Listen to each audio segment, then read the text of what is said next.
자, 오늘은 하나님의 집을 세워가는 사람이라는 제목을 가지고 함께 말씀을 나누겠습니다. 아담과 하와가 하나님께 죄를 범한 후에 에덴 동산에서 쫓겨납니다. 이후로 인류의 역사는 상반된 부류의 사람들로 이렇게 진행이 되어 흘러가죠. 성경은 이것을요 가인의 족보와 셋의 족보로 설명을 합니다. 4장이 나오죠. 창세기 4장에 가인의 족보가 나오는데 하나님에 대적하는 사람들로 이렇게 나와 있고, 창세기 5장을 보시면 이제 셋의 족보가 나오는데 하나님의 사람들을 기록한 족보죠. 그래서 4장과 5장 유심히 보시면 기록되는 형태도 다릅니다. 기록되는 형태도 나타가 뭐 죽었더라 뭐 이렇게도 돼 있고, 뭐를 했다 뭐 이렇게도 돼 있고 있습니다. 자, 여기에서 그 셋의 족보에는 우리가 잘 알고 있는 에녹도 있고 이제 노아도 있겠죠, 그죠? 그리고 인류는요 노아의 시대에 다시 한번 새롭게 시작을 해요. 그리고 노아의 세 아들 셈, 함, 그리고 야벳을 통하여서 지금의 인류가 형성이 되었습니다. 자, 그런데 성경을 보면 노아가 세 아들에 대한 예언을 할 때요, 우리가 생각하는 상식, 어떤 그런 논리로 도저히 이해할 수 없는 부분이 있다라는 것을 알 수 있어요. 창세기 9장 25절 말씀을 한번 볼게요. 자, 이에 이르되 가나안은 저주를 받아 그의 형제의 종들의 종이 되기를 원하노라 하고. 아마 여러분들도 성경을 읽으면서 이 부분은 굉장히 좀 이상했을 거예요. 그렇죠? 자, 이 말씀이 왜 이해가 되지 않느냐? 아버지 노아의 하체를 본 아들은 누구죠? 둘째 함이거든요. 그런데 저주를 받는 대상은 또 누구죠? 함의 아들 가나안입니다. 가나안은요 함의 넷째 아들입니다. 넷째 아들이 저주를 받아요. 아버지가 잘못을 했는데 왜 아들이 저주를 받죠? 물론 성경에는 지난번에 한번 설교를 한 적이 있습니다. 연좌죄를 인정하는 구절도 있어요. 하지만 궁극적으로는 사실 자기 죄 때문에 이제 죽는다, 그렇게 우리가 이야기를 합니다. 그러면 무슨 일이 있었던 걸까요? 노아가 농사를 시작을 했다라는 성경 기록이 나오죠. 어떤 농사입니까? 포도 농사. 그래서 포도나무를 심었고 포도주로 인하여서 자기 장막에서 잠이 취해 들었다, 이렇게 나와 있습니다. 잠들었다. 취해서 잠들었다는 거죠. 근데 어떤 상태였습니까? 벌거벗었어요. 포도주에 취해서 잠이 들었을 때 벌거벗었는데, 자, 한번 여쭤볼게요. 술에 취해서 잠들었어. 옷을 다 벗고 자. 얘가 문제가 됩니까? 안 됩니까? 자, 안 됩니다. 왜? 자기 집에서 그렇잖아요. 성경에 읽어보시면요 그의 장막이라고 나와요.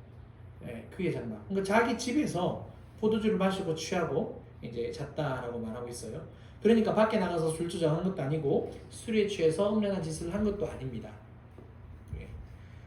또 한 가지 말씀드릴 수 있는 것은 창세기 6장에서 노아에 대해서 성경이 이렇게 기록을 해놓고 있습니다. 노아는 의인이요 당대의 완전한 자이며 하나님과 동행하는 사람이다 라고 인정을 하고 있습니다. 그러면 노아의 방주 사건 이후에 포도나무 농사하고 술에 취한 걸로 그가 타락했느냐, 그렇게 말할 수는 없어요. 성경이 그렇게 말하지는 않습니다. 그러면 뭐가 문제였을까요? 창세기 9장 22절 말씀, 24절 말씀 제가 연이어서 읽어드릴게요. 가나안의 아버지 함이 그의 아버지 하체를 보고 밖으로 나가서 그의 두 형제에게 알리매. 24절 노아가 술이 깨어 그의 작은 아들이 자기에게 행한 일을 알고. 자, 노아의 하체를 본 아들은 함인데 함이 누구에게 알려줬어요? 셈과 야벳에게 이제 알려줬죠. 하지만 노아가 깨고 난 후에 자기가 있었던 일들을 이제 알게 되어지고, 그렇죠? 누구를 이제 야단하십니까? 저주를 합니까? 함이죠, 그죠? 함이 아들로서 뭘 했다는 거죠? 아버지에게 하지 말아야 할 어떤 말이나 행동을 했다라는 것을 우리가 유추해낼 수 있습니다. 그래서 노아가 저주를 한 거죠. 자, 그러면 왜 함이 아니라 함의 아들 가나안이 저주를 받았을까요? 자, 성경은 먼저 가나안의 이름을 등장을 시켜주거든요. 한 번 더 말씀을 보실 거예요. 창세기 9장 18절 딱 보시면 함은 가나안의 아버지라. 22절 볼까요? 가나안의 아버지 함이. 자, 이 성경 구절에서 가나안이 나올 이유가 없습니다. 함만 나오면 돼요. 셈, 함, 야벳이니까. 이제 자녀들은 이 다음에 나옵니다. 함은 아프리카를 중심으로, 그러니까 이스라엘, 지금 현재 이스라엘 그 지역과 아프리카를 중심으로 이렇게 흘러가고요. 그 다음에 셈은 어디를 가느냐면 사우디아라비아 이쪽하고 이제 이란 이라크를 넘어서 이제 동쪽으로 셈이 오고 야벳은 어디로 갔냐면 유럽으로 올라갑니다. 예, 그렇게 쭉 퍼지게 되어져요. 퍼지게 되어지는데 사실 거기에서 나와도 충분한데 여기에서 이미 두 번이나 언급을 한다는 이야기입니다. 일부러 의도적으로 뜻이 있다는 거죠. 두 가지 의미가 있어요. 첫 번째, 성경의 역사에서 관심을 가져야 하는 인물이자 또 가나안 땅이 이스라엘 백성이 들어가는 또 살아내는 땅이 되기 때문에 그렇습니다. 그래서 이렇게 먼저 밝혀주는 거예요.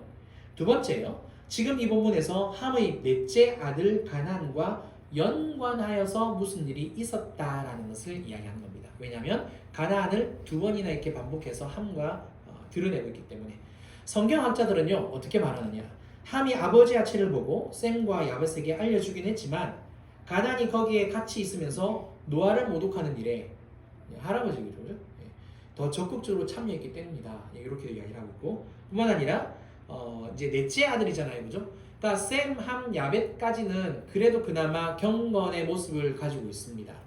경건의 모습을 가지고 있는데 이제 그 아들들이 조금씩 이제 죄에 익숙해지는 그런 상태에 있었죠. 예, 성경학자들에서 그래서 이미 저주받을 짓을 하지 않았을까라고 이렇게 이야기하고 있습니다. 근데 여기서요 한 가지 더 주목할 내용이 있습니다. 그게 뭐냐? 아까 읽었던 말씀인데 창세기 9장 25절 한 번 더 볼게요. 이에 이르되 가나안은 저주를 받아 그의 형제의 종들의 종이 되기를 원하노라 하고 한번 보세요. 가나안은 어떻게 된다고 상태가 어떻게 된다고 이야기하고 있습니까? 그의 형제의 종들의 종이 된다라고 예언합니다. 자 그러면 이 예언은 성취됩니까? 설마 성경을 안 읽어봐서 모른다? 그렇게 말하시면 안 돼요. 성취가 돼요. 성취가 됩니다. 한번 예를 들어 볼게요. 사사기 다 읽으셨잖아요. 가나안 땅이지 않습니까? 이 여호수아가 이미 정복을 하고 이제 다른 세대가 이제 계속해서 살아가는 이스라엘이 살아가는 이제 그 가나안 땅에서 사사기 시대 이스라엘의 불순종을 하자 메소포타미아, 암몬, 아말렉, 블레셋, 가나안, 미디안 등등의 조속들에게 종노릇을 합니다. 자, 그 다음에 이제 다윗을 지나서 솔로몬 이후로 북이스라엘과 남유다가 나뉘어지죠. 북이스라엘은 결국에 아수르에게 남유다는 결국에 누구에게? 바벨론에게 어떻게 되죠? 종이 됩니다. 그러니까 종들의 종이 되었죠. 예, 신기하죠. 노아 때 예언된 이 예언이 이스라엘의 역사 가운데서 다 성취되고 있다는 거죠. 가나안 땅에 살았던 이스라엘은 구약 시대는요 하나님의 택한 백성이라고 그들이 믿었어요. 하지만 이스라엘은 제대로 하나님을 정말 올바르게 하나님을 믿은 적이 거의 없었습니다. 예수님이 공생의 시절이었던 적에 이스라엘의 종교 지도자들은 어떤 말을 했습니까? 예수님 앞에서 아브라함이 우리의 조상이다라고 그렇죠. 그렇게 믿었어요. 그렇게 말했어요. 예. 하지만 우리가 잘 알고 있는 대로 그들은 입술로만 그렇게 고백을 했을 뿐이지 정작 삶은 그러지 않았다라는 거죠. 자신의 믿음에 확신은 했어요. 근데 그 믿음이 가짜 믿음이었던 거죠. 가짜 믿음에 확신했던 거죠. 예. 삶은 전혀 그렇지 않았다는 겁니다. 완전 율법주의자들이었죠. 그들이 한 게 뭐였죠? 그러면 성경이 예수님이 그렇게 이야기를 하신 거잖아요. 자기들만 지옥에 가지 않고 힘도 없고 백도 없는 백성들도 지옥에 데리고 간다고. 그래서 저주받을 자들라고 이야기하지 않습니까? 결국 이후에 예수님 이후에 이스라엘 역사는 어떻게 되어지죠? 로마의 디도 장군에 의해서요 성전이 완전히 다 파괴됩니다. 완전히 다 파괴되죠. 이스라엘 역사에 나오잖아요. 예, 그렇죠. 또한 지금까지 많은 유대인들이 예수님을 믿고 있습니까? 아니면 여전히 유대교에 있습니까? 예, 정말 예수님을 구원자라고 고백했다라면 정말 그 나라가 민족이 부흥을 했겠죠. 진짜 믿음일 테니까. 그런데 아직까지도 그렇지 않다라는 것을 우리가 알 수 있습니다. 룻기에 등장하는 보아스보다 앞선 기업 물을 자가 바로 여기에 해당이 됩니다. 우리 지난주에 살펴봤잖아요. 보아스가 그의 이름을 불러주었음에도 불구하고 성경은 그 이름을 삭제하고 아무개라고 불렀다고 기록했다고 이야기했습니다. 그리고 난 다음에 이제 오늘 본문을 보니까 보아스가 기업 물은 것과 계례 결혼하는 것을 계례 결혼을 하겠다라고 약속을 하죠. 그리고 장로들과 모든 백성들이 이 일의 증인이 되었다라고 선포를 해요. 이때 모든 백성과 장로들이 축복하는 내용이 오늘 본문에 나와 있습니다. 총 세 가지로 나와 있는데 간단하게 말씀을 드릴게요. 먼저 룻을 향한 축복이에요. 룻기 4장 11절 상반절 우리 함께 읽어볼까요? 시작. 우리가 시작. 성문에 있는 모든 백성과 장로들이 이르되 우리가 증인이 되나니 여호와께서 내 집에 들어가는 여인으로 이스라엘의 집을 세운 라헬과 레아 두 사람과 같게 하시고. 아멘. 자, 베들레헴에 있는 그 장로들과 또 사람들이 지금 룻을 향해서 축복을 하는 거예요.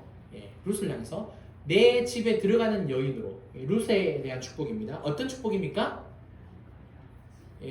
라헬과 레아 두 사람과 같게 해달래요. 자, 이게 어떤 축복이냐? 라헬과 레아는 누구의 아내였습니까? 야곱의 아내죠, 그죠? 자, 라헬과 레아 그리고 그 아들에게 이들에게 이제 속한 여종들에게 빌하와 시바, 그죠? 실바, 총 12명의 아들이 태어나죠. 중요한 것은 이 12명의 아들들이 어떻게 된다는 겁니까? 오늘 이 구절에 나와 있는 것처럼 이스라엘의 집이 됩니다. 이스라엘의 집이라는 이야기는 국가, 나라, 민족이라는 뜻이에요. 그러니까 작은 가정 공동체.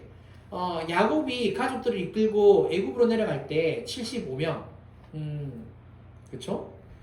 사도행전서는 75명이라고 합니다. 70명이라고 합니다. 아무튼 좀 약간 이렇게 두 개 엇갈리게 기록되는데 70명, 75명 이렇게 기록되어 있습니다. 아무튼 그렇게 내려갔어요. 그런데 이제 출애굽할 때는 수치상으로는 알 수는 없지만, 그렇죠? 대략 한 200만 명 된다 이렇게 이야기를 하고 있지 않습니까? 작은 가정 공동체가 나라와 민족 큰 공동체로 우뚝 섰다는 거죠. 근데 누구로부터 시작이 되었다고요? 라헬과 레아로부터. 그러니까 지금 장로들과 백성들이 룻을 향해서 이런 축복을 하고 있는 거거든요. 그러니까 룻을 통하여서 지금 어떤 일이 벌어지기를 원한다는 겁니까? 한 나라가 세워지기를 원한다는 축복이에요. 야, 이건 건국자잖아요. 어마어마한 축복입니다. 진짜 어떻게 여러분들은 혹시 자녀들한테 그런 축복 하세요? 오늘부터 기도 제목을 바꿔야 될 것 같아요. 그렇죠. 나라를 세울 수 있는 그런 축복을 주고 있습니다. 두 번째, 보아스를 향한 축복이에요. 룻기 4장 11절 하반절입니다. 함께 읽어볼까요? 시작. 내가 에브란에서 유력하고 베들레헴에서 유명하게 하시기를 원하며. 자, 여기서요. 에브란, 베들레헴 동일 지명입니다. 이름만 다를 뿐이에요. 그 다음에 유력하다, 유명하다 또 동일한 단어입니다. 근데 뜻이 굉장히 둘 다 두 개를 대꾸로 붙여놨기 때문에 뜻이 굉장히 다양합니다. 보아스에게 어떠한 축복을 내리느냐? 베들레헴에서요. 힘이 강한 사람, 강하게 되어지고 자녀를 낳는 사람, 덕을 행하는 사람, 그리고 번성하는 사람, 덕이 있는 그런 사람이 되기를 기원하고 있는 겁니다. 이거는 이제 약간 일반적인 거고. 자, 마지막으로 이제 보아스의 가문을 향한 축복입니다. 룻기 4장 12절 이것도 한번 같이 읽어볼까요? 시작. 여호와께서 이 젊은 여자로 말미암아 내게 상속자를 주사 내 집이 다말이 유다에게 낳아준 베레스의 집과 같게 하시기를 원하노라. 아멘. 자, 이 축복은 약간 이상해 보입니다. 왜냐하면 조금만 삐딱하게 보면, 자, 이거는 뭐다? 근친상간이요. 왜냐하면 유다와 다말은 시아버지와 며느리의 관계이기 때문에 그렇습니다. 그러니까 약간만 삐딱하게 보면 해석이 그렇게 잘못 간다는 거죠. 자, 그러면 궁금해지죠. 지금 백성들, 장로들이 보아스의 가문을 위해서 이렇게 축복을 해주는 거거든요.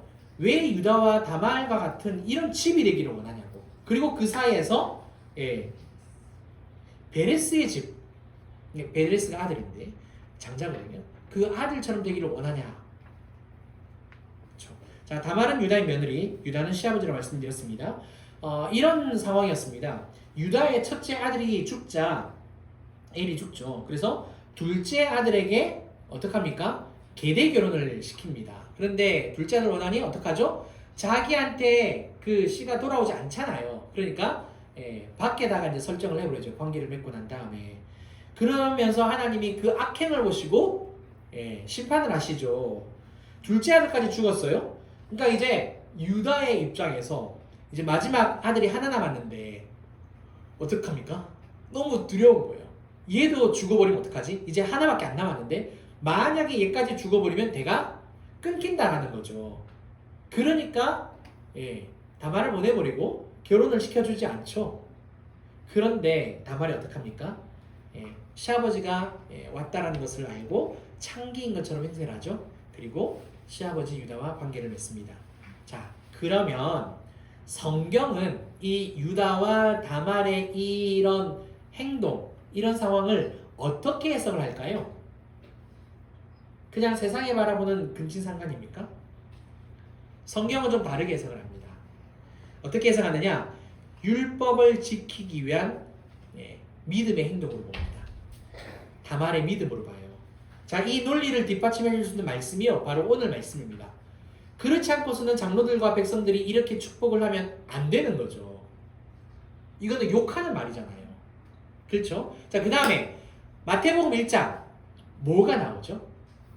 예수님의 족보가 나오는데 특이하게 예수님의 족보에는 누가 나온다? 여인들의 이름이 나와요. 여인들의 이름이 나오는데 첫 번째 기생 라합, 그 다음에 또 다말, 그렇죠? 또 누구 나오죠? 룻. 그 다음에 한 여인이 더 나오는데 이 사람은 이름이 안 나오죠. 우리아의 아내라고 나옵니다. 그렇게 기록이 되어 있어요. 중요한 것은 뭘 말씀드리려고 하느냐? 예수님의 족보에도 이 이름이 들어가 있다라고 한다면 다말이 믿음 가운데 행동했다라는 것을 하나님이 보셨고 이 족보에 넣었다는 겁니다. 그렇지 않고서는 이렇게 예수님의 족보에 넣을 수가 없죠. 그렇죠? 자, 그뿐 아니라 보아스의 조상 중에 시아버지 유다와 며느리 다말의 결혼의 성공 사례. 그러니까 보아스의 조상이 누구냐면 유다예요. 베레스고 유다예요. 그러니까 장로들이 이 가문을 다 알고 있으니까 이 집안에 그런 일이 있었기 때문에 보아스 너희 가문에도 이런 축복이 있었으면 좋겠다라는 거예요. 이해가 되시죠? 왜 베들레헴 성읍이 이렇게 작으니까 다 자기네들이 어떤 가문인지 안단 말이에요. 그러니까 그렇게 축복을 해주는 겁니다. 그래서 말씀을 지키는 믿음의 가문이 되라. 이렇게 축복을 해주는 거예요. 자, 오늘 성경 내용을 굉장히 많이 설명을 했습니다. 그렇죠? 지금까지 노아와 세 아들 중 특별히 가나안에 대한 말씀을 드렸어요. 또 오늘 말씀에 기록된 룻과 보아스, 그리고 보아스와 룻이 새롭게 이뤄갈 가문에 대한 축복까지 말씀을 드렸습니다. 자, 그러면 이제 이 말씀의 내용이 오늘 설교 제목과 무슨 관련이 있는지를 말씀드리고 이제 마치려고 합니다. 이거 이야기하려고 오늘 설명을 굉장히 많이 했고 우리가 굉장히 궁금했던 내용도 말씀드렸습니다. 이스라엘 백성들은요, 어떤 관점, 어떤 사상이 머릿속에 그 뼛속까지 박혀 있느냐? 하나님은 항상 이스라엘을 중심으로 역사하신다. 이게 뼛속까지 박혀 있습니다. 하나님은 이스라엘을 중심으로 역사하신다. 또 그렇게 믿었고요. 자, 왜 그랬느냐? 간단해요. 자기들이 택함을 받았으니까. 그래서 선민사상에 입각하여서 항상 혈통을 내세웠던 거예요. 그런데 이스라엘의 역사는 어떤 역사였습니까? 제가 오늘 처음에 말씀드렸는데 이스라엘의 역사는 어떤 역사였죠? 가나안은 저주를 받아 그의 형제의 종들의 종이 된 역사예요. 이스라엘 사람들의 입장에서는요, 성경에 나타나는 이스라엘 사람들은 우리는 하나님이 택한 백성이야. 우리는 하나님께서 우리를 보살펴 주시다. 이 선민사상으로 살아왔단 말이에요. 근데 성경은 가나안 땅에 이스라엘이 정착하기 전부터 수백 년 전부터 어떤 말씀이 주어졌다고요? 종들의 종이 되는, 이게 무슨 말입니까? 종들이 종이 된다는 것은 하나님을 반역하는 역사, 하나님을 떠나는 역사, 하나님을 거부하는 역사로 너희가 살아간다는 거예요. 사람의 관점과 하나님의 관점이 판이하게 달라요. 이스라엘은 정말 나라와 민족 전체가 하나님을 떠난 역사였잖아요. 우리가 성경을 보면서 알고 있지 않습니까? 남의 나라의 종이 된 역사입니다. 오늘 본문에 등장했던 베들레헴의 장로들과 사람들은 룻을 향해서 뭐라고 축복을 해주느냐? 이스라엘의 집을 세운 라헬과 레아와 칠에게를 축복합니다. 여기서 이스라엘의 집, 어디입니까? 하나님 나라일까요? 하나님의 집일까요? 이스라엘일까요? 이스라엘이죠. 예, 그렇죠. 땅에서 장로들이 축복할 때 이스라엘의 집을 세우는 그런 축복을 했지만 보세요. 하늘에 계신 하나님은 룻을 향하여서 어떤 마음으로 축복을 해주고 싶으셨을까요? 이스라엘의 집이 아닌 하나님의 집을 세워가는 여인이 되기를 원하셨을 겁니다. 그러면 하나님의 집을 세워가는 사람은 과연 누굴까요? 베드로전서 2장 4절 5절입니다. 이 말씀은 되게 중요하니까 함께 읽어볼까요? 시작!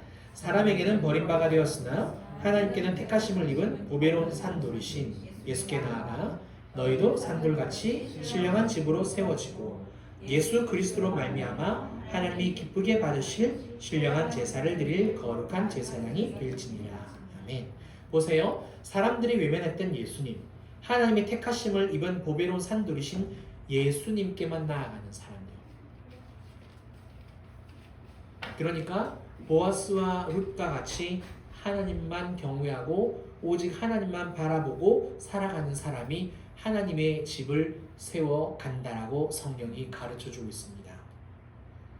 오직 예수님만 바라보고 오직 예수님만 찬양하며 예배하는 사람이요. 우리나라에 굉장히 많은 찬양팀들이 있어요. 이제 많이 아시죠, 그죠? 아마 또 개인적으로 좋아하는 찬양팀도 있을 거예요. 근데 그 중에 이제 제이어스라는 찬양팀이 있습니다. 유명하죠. 저희 교회에서도 요즘 찬양 많이 하잖아요, 그죠? 예, 성령의 바람 최근에 나온 찬양이니까 하고 있고 유명한 찬양팀인데 우리나라에서 우리나라가 그렇게 기독교 교회가 많이 있음에도 불구하고 찬양팀을 운영하면서 활동하는데 제약이 그렇게 많대요. 그렇게 많대요. 정말 끊임없이 크고 작은 문제들이 생기고요. 심지어 사람들이 그렇게 힘들게 한답니다. 자, 그런데 한번 생각해 보세요. 사람들이 힘들게 한다는 건 이 사람들은 누굴까요? 믿는 사람들일까요? 안 믿는 사람들일까요? 정말 죄송하지만 믿는 사람들이에요. 믿는 사람들이에요. 왜냐하면 교회가 이 찬양팀들이 집회하는 것은 다 교회잖아요. 어떤 장소를 빌려서 하는데 불신자들은 뭐 떠들든 말든 모르잖아요. 자기들과 상관이 없으니까. 그렇게 사람들이 힘들게 한답니다. 한 번은 도저히 감당할 수 없는 그런 문제가 생겼대요. 그런 상황이 생겼대요. 이때 이 제이어스 찬양팀 팀원들이 되게 젊어요. 되게 젊거든요. 젊은데 이분들이 택한 방법이 뭔지 아세요? 하는 일들을 전부 다 멈췄답니다. 그리고 다 문을 닫아버리고 지하실에 모였대요. 지하실에 연습실이 있나 봐요. 서울에 아무튼 이렇게 재정적으로는 크게 이렇게 좋지 않은 힘든 그런 상황 가운데 있는 걸로 제가 알고 있습니다. 근데 지하실에 모여서 뭐 했느냐? 오로지 주님만 찬양하고 예배했답니다. 나중에 시간을 보니까 거의 9시간이나 지나 있더래요. 그러니까 진짜 순전히 하나님만 찬양하고 하나님만을 예배했는데 나중에 시간이 지나고 보니까 시기를 보니까 9시간이나 지나 있었던 거죠. 놀라운 것은 인간적으로 그렇게 풀리지 않던 문제들이 하나 둘씩 풀리기 시작하더라는 겁니다. 그런데 저는 이게 중요한 게 아니라고 봐요.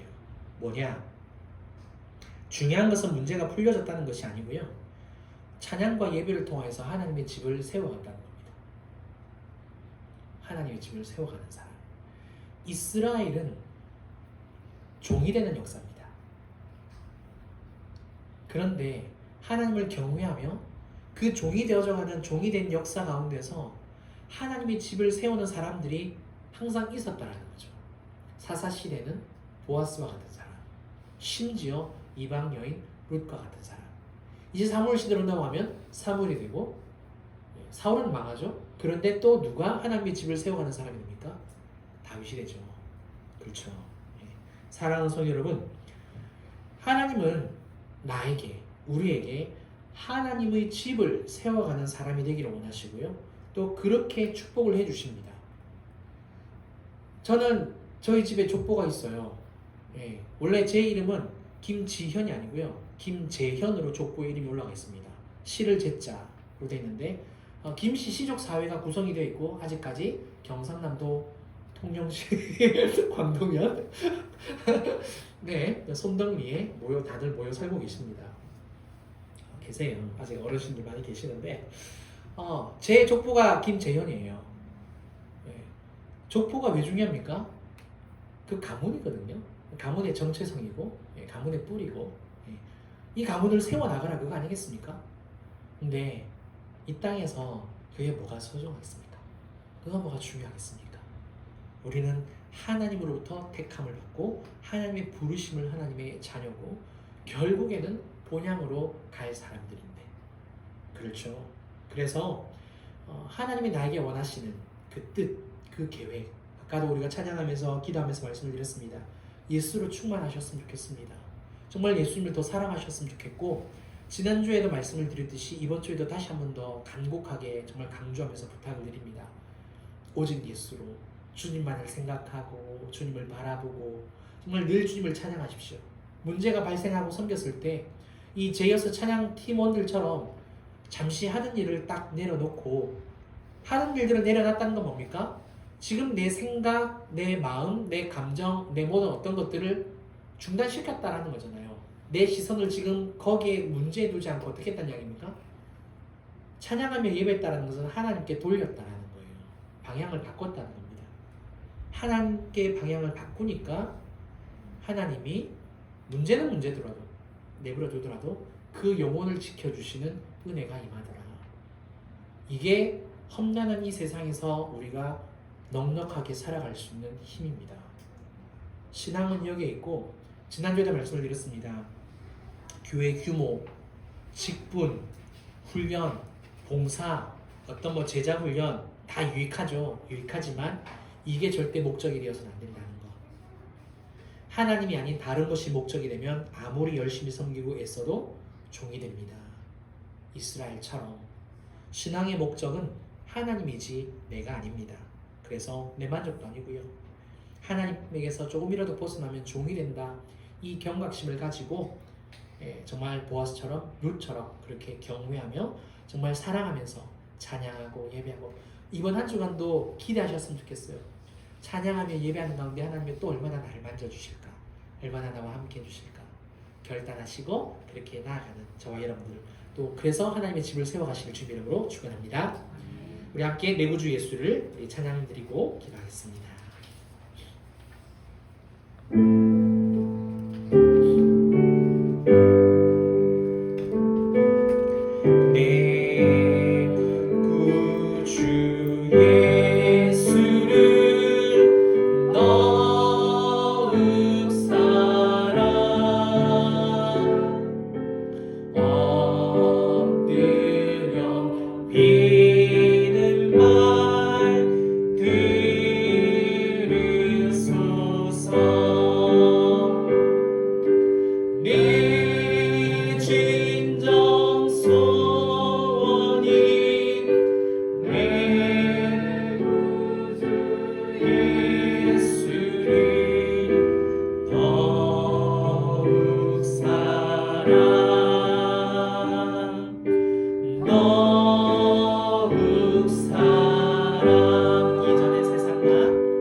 종이 되는 그런 삶을 살지 않기 원합니다. 이 세상 삶을 살고 난 뒤에 내 인생의 모든 그 발걸음이 하나님을 떠난 종이 되었던 그런 발걸음 되지 않기를 원합니다. 정말 주님으로 기뻐하고 즐거워하고 정말 주님을 사랑하고 내 집을 세우는 것이 아니라 하나님의 집을 세우는 정말 그런 사람 되고 싶습니다. 우리 함께 기도하겠습니다. 사랑하는 주님 감사합니다. 하나님, 노아를 통해서 하나님 가나안 땅에 이스라엘 가운데 어떤 역사가 일어날 것인지 하나님은 이미 알고 다 계셨습니다. 하나님, 그들은 하나님 종들의 종이 되는 역사가 될 거라고. 아버지, 우리에게는 아버지 하나님 그 역사가 아버지 하나님 기록되지 않기를 원합니다. 진실로 나를 위한 삶이 아니요 나를 내 집을 위한 삶이 아니라 하나님의 집을 세워가는 하나님을 경외하며 하나님을 사랑하는 사람 되기 원합니다. 그래서 아버지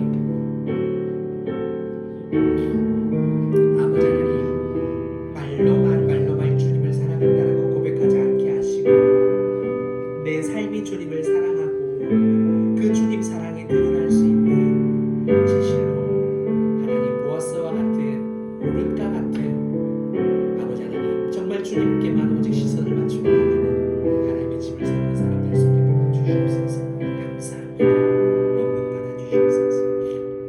찬양합니다.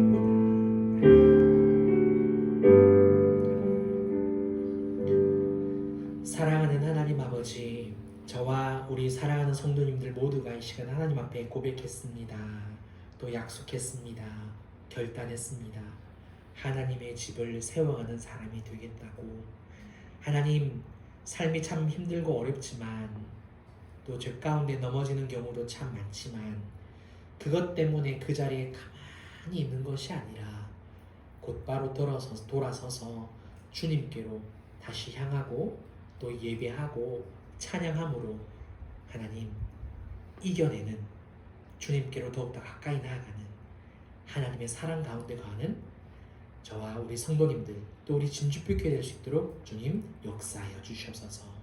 이 모든 것을 감사드리며 지금은 우리 주 예수 그리스도의 은혜와 크신 하나님의 사랑과 성령님의 가방감독 교통 충만하심이 하나님의 집을 세우기로 결단하는 사랑하는 우리 모든 성도님들과 또 가정과 일터와 우리 진주빛 교회와 이 나라 이 민족 위에 이제로부터 영원토록 함께 있을지어다.